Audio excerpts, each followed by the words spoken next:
Now, China's president is getting the red carpet treatment in Serbia on the second leg of his European tour. Xi Jinping has been meeting with his Serbian counterpart, Alexander Vučić, in Belgrade.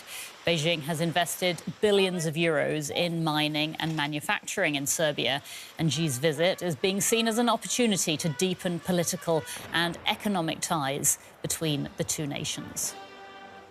Belgrade and Beijing describe their relationship as ironclad.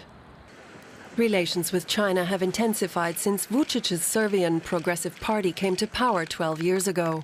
If we can reach these new aims, new targets, new goals, the best possible partner for that has always been, and it will always be, People's Republic of China. And it's President Xi, because President Xi, he keeps his word. I see him as just a regular, humble, modest man, but which is not promising a lot, but when he promises something, then he fulfills that. During Xi's first visit in 2016, the two countries signed a strategic partnership. A year ago, they finalized a free trade agreement. China is Serbia's second most important economic partner behind the EU. But Beijing is its single largest investor, with more than 1 billion euros in direct investments. International organizations have described many of China's business interests with Serbia as non-transparent, drawing heavy criticism from the EU, something which is seen as damaging to Serbia's hopes of joining the bloc. China is interesting to Serbia because it can very easily and efficiently provide funds for much-needed processes, such as infrastructural development, job growth, and the preservation of some old industrial complexes. So it does business without too many conditions. Cooperation with China is not necessarily related to the rule of law, nor does it respect environmental protection standards, or, in certain cases, the rights of workers. On the other hand, Serbia gives China the perfect opportunity to promote its global Belt and Road initiative, and it offers some access to Europe.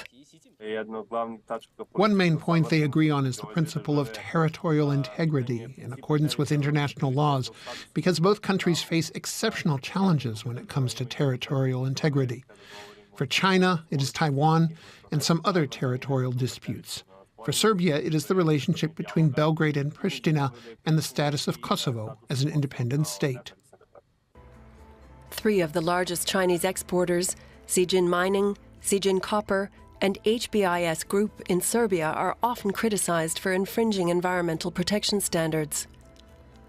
But that's not expected to be on the agenda during the president's visit. The focus is expected to be on cultural cooperation. Xi's arrival coincides with the 25th anniversary of the U.S. bombing of the Chinese embassy in Belgrade. The incident took place during NATO's aerial campaign during the Kosovo War. Washington apologized, saying it was an accident, but many in China still believe the bombing was deliberate. A Chinese cultural center has been built on the site where that embassy used to stand. It's expected to officially open during Xi's visit. And joining us now from Belgrade is our correspondent Sanja Klajic from DW Europe. Sanja, tell us what's been going on there.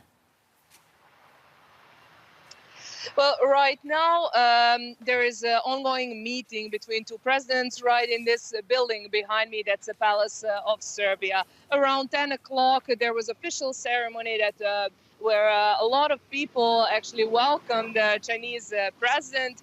We saw from this morning a lot of buses coming from all around Serbia, full of people that came here to welcome the president Xi. And at some point after the official ceremony, two presidents went to the balcony of the palace and greeted the people. On that occasion, President Xi said that he is really honored and touched and impressed by the warm welcome from Serbian people, and once again underlined how important it is, the friendship that has been ongoing between Serbia and China.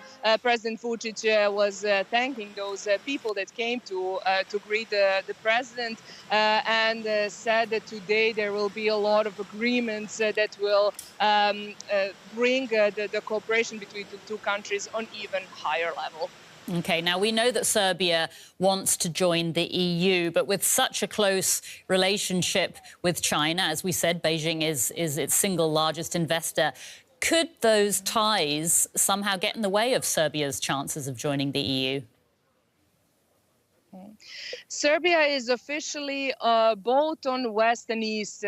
Normally, experts are describing it like that. Although official goal of Serbian country is to join EU, on the other hand, Serbia is not giving up on close relations with Russia and with China. Relations with China were strengthening in the last 12 years, actually, since the Serbian Progressive Party came into power. And since then, we can see a lot more money coming from the Chinese side. And there are a lot of critiques on that cooperation coming from EU and international organizations saying that agreements between Serbia and China on business level are quite non-transparent and full of room for corruption. But on the other side, Serbia likes, so to say, getting money from Chinese side because that's loans and funds that are coming in without a lot of conditions, unlike from EU side, and that's the money that Serbia is mostly spending in infrastructure, investing in infrastructure, and of course in companies like mining companies, where we have a lot of critiques from EU side again when it comes to environmental standards. All right, DW's Sanja Klaic in Belgrade. Thank you, Sanja.